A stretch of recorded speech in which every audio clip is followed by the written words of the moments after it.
Big B, Moonshine Band, Suburban Noise Records. Let's go! I'm an outlaw, give me 2 shots. We don't need a radio, bring a jukebox. For my outlaws, bring me 3 shots. We could raise hell before the speed stops. I'm a whiskey drinking SOB. If you don't like that, then you won't like me. I'm an outlaw. All right, we are back on the show. Steve DeFranco sitting in on the show tonight. Special thanks to Scott Roberts for coming on, but now we waste no time as we race over to the hotline and pick up first-time guests to the show, Stephanie Wilson from theslabs.com. Stephanie, how are you? I'm fine, thank you. How are you? I'm doing absolutely fantastic. Thanks for joining me tonight, Stephanie.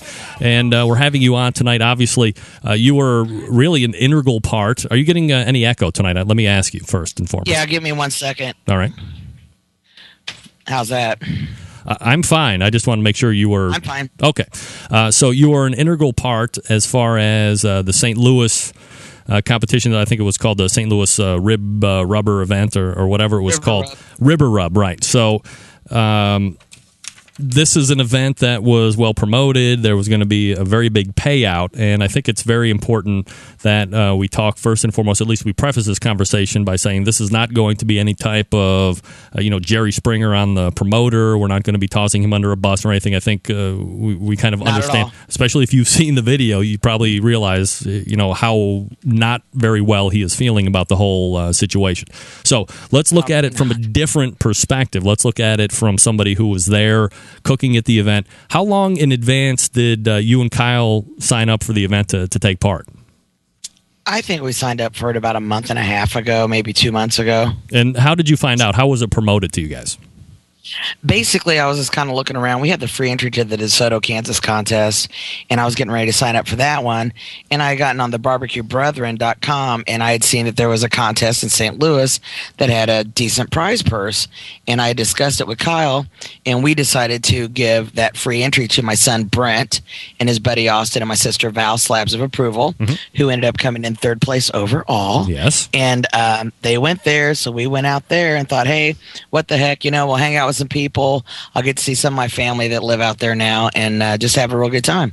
Now, it's safe to say that the Slabs has competed in many competitions. You are absolutely no rookies to doing, first-year competitions, 10th-year competitions, 20-year competitions, whatever the case may be. You're well-versed in how competitions are set up. So do you get any type of inkling, not just specific to this particular event, but when you see a first-year contest, are you hesitant at all for signing up on the first year, or is it something that you wouldn't mind getting in on regardless? Hey, I don't care. Basically, as long as it seems to be, I had a bad vibe before we left, the night before we left, and then I had an even worse vibe when we got there, and then I had the vibe of all vibes on Saturday morning. So, how does the vibe strike you? What is causing the alarms to go off more and more as each day passes? Well, basically, Cheryl Hill from the Smoking Hills, she had given me a call and had told me that the tents were coming down that these guys had spent all day putting up at the contest. And she apparently what had happened was that there was some type of verbal argument between the organizer and the tent vendor, and even though the tents were the last tent was just basically up, and they just tore them both down and took the stuff and rolled. So I was like, doesn't sound good. But then I called the next morning and I said, how's it going? She said, they're loading people in. Everything looks like everything's going to be okay. And I'm like, okay. I said, I'll text you or call you along the way. I decided to text or call her prior to hitting the Centralia, Missouri exit, because I thought if things are going bad, we'll just get off in Centralia and just go hit that contest. But I was assured that everything, not assured, but she told me, hey, everything looks to be cool. Everything looks to be all right. And I'm like, right on.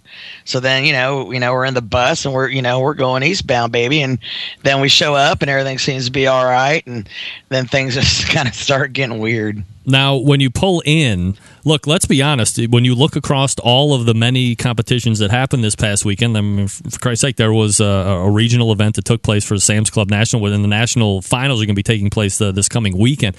Yes, sir. The River Rub competition pulled the most teams, if I'm not mistaken, this weekend. So if you or anybody, top teams in barbecue competition right now were at that River Rub event.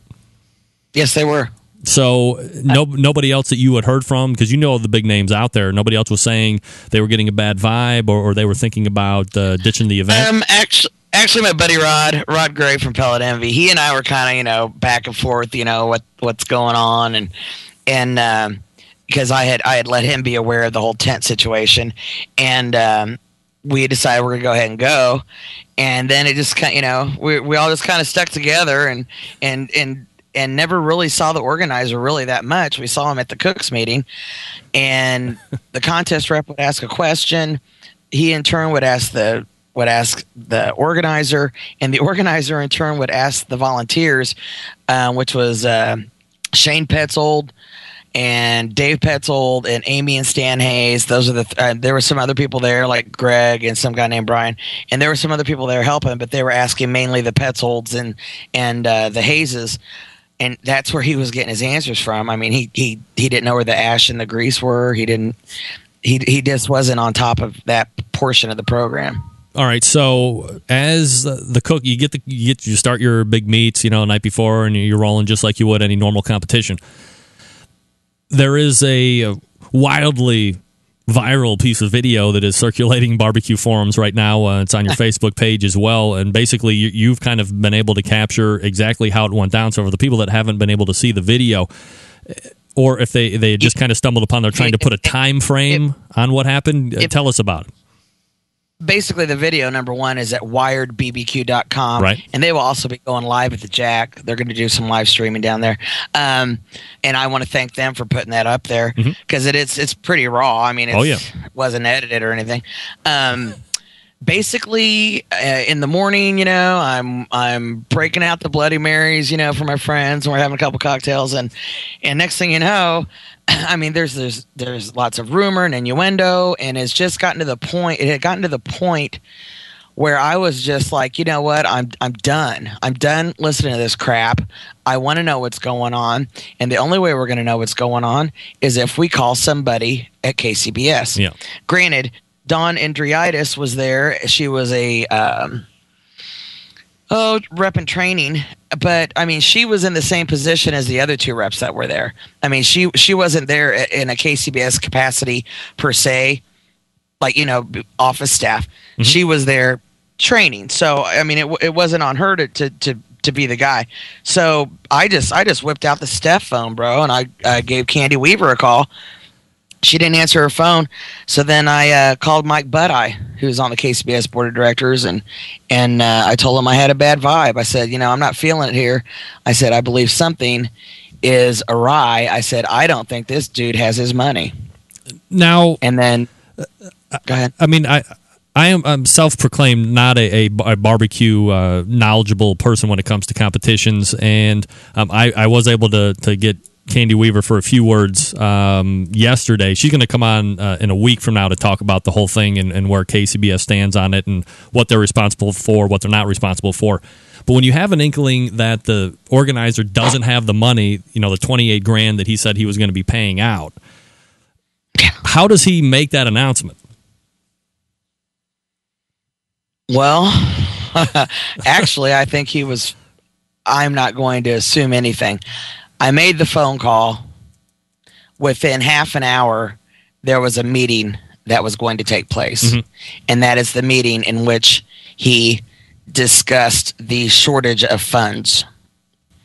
And I think I just believe that had that phone call not been made, it would not have been known.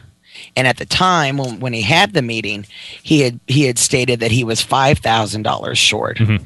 When come to find out later in the day, I just happened to hear that he was almost $10,000 short. Oh, wow. And that's when I went to Kyle and I said, dude, we're bugging out. It's going to be a bad scene, and I don't want to be around. I don't want to watch this. I mean, the guy's already had, that's a tough pill to swallow. But granted, on the other hand, it's a pill that he wouldn't have had to swallow if he had just been up front and just told everybody at the cooks meeting. All right, so this is going to be a two-part question. Let's say that that meeting that you had on tape doesn't take place. and awards are given out. I mean, at what point does that guy just fall flat on his face and crater because he's 10 grand in the hole? When would somebody know about that? I think probably they'd know it when the check got cashed. Probably a good way to tell if you got that money or not. So one of the things that I read consistently on the board, and I would tend to agree with it, is at what point, and it seemed that you had a very good, what's the word I'm looking for? Not summary, but you had all these people that you went around and kind of interviewed with your camera. I would say the majority of them kind of said that they were under the assumption that he knew in advance that he didn't have this money. So as a cook, as someone who takes part in these competitions, when would you have, aside from as soon as possible, when would it have been okay for him to say, look, money fell short, and these are the options? He should have told everybody before everybody went out there. If he had sent an email, a mass email to all the team, I believe that if he had sent a mass email to all the teams to say, hey, I've fallen short, I've only got this amount of money, I'd be more than willing to return your funds, or you can still come out and cook, but I just wanted to let you know what the deal was. I still would have rolled out there. If he'd have said, I've only got 18.5 instead of 28, I mean, still that's a decent price purse. I mean, you can't just say, you don't have the other $10,000. But when you're sitting there and you're living it, man, and this guy's just kind of leading you by your nose, it's kind of like, hey, you know what, man, you just put the screws to me, dude. Hey, Stephanie, this is Steve. Oops, sorry, go ahead. No, I'm good. Go ahead. Again, another rookie question here. I don't know much about how the competitions work. Do you sign up a long time ahead of time for these competitions, or can you just decide the day before and say, hey, come on, Greg, let's go do this contest, and we can be a surprise entrant and also a surprise revenue stream for the promoter? Actually, no. I mean, normally you can't do that. There's contests that are filled up months and months in advance, and if you don't have your money in, you're just out of luck. One good point, it would be the American Royal. If you didn't have your money in by July, I believe it was 17th, then you did not get the same spot that you had the year before, and they were sold out at 500, and that was done by the end of July, I believe. So, I mean, and their contest was just held 2 weeks ago. So there's numerous contests that you can't do that to. I just knew for a fact that Centralia did have some openings. I knew that DeSoto, Kansas had a few openings because I had my son look it up on the internet, on Thursday night. But normally, no, you can't just roll in. I think as far as the St. Louis contest was concerned, I was told that he had was hoping for the general public to come and it be a festival type atmosphere, and they had a beer garden, and they had cocktails you could purchase, and they had music. I mean, it was a pretty cool event. I mean, I had a good time, right up till till it all went down. But I enjoyed my family and friends, and we all had a nice dinner and a good time. But you just can't count on that, man. Basically, the way it looks, the minimum entry fee was $350. Oh. He had approximately 60 teams there. Basically, the money that he had in the prize pool was the money that the cooks brought in. Right, absolutely. You can do quick math and find that out. I did give Kurt the opportunity to come on. The only communication that I got back from him was actually fairly quickly to my initial request to come on, and he just said that it didn't, no matter what he was going to say, it didn't matter, and that the event wasn't going to be happening again. There was a veterans organization that was going to be shutting down over this, and that if people wanted to tell lies, just to go ahead and let them tell lies. But video seems to prove otherwise. So the question is this. You said, obviously, advance notice would have been good, refund of this or that. This really doesn't happen a lot, so it seemed to have been getting a lot of action over on barbecue forums. But this is definitely out of the realm of something that would happen.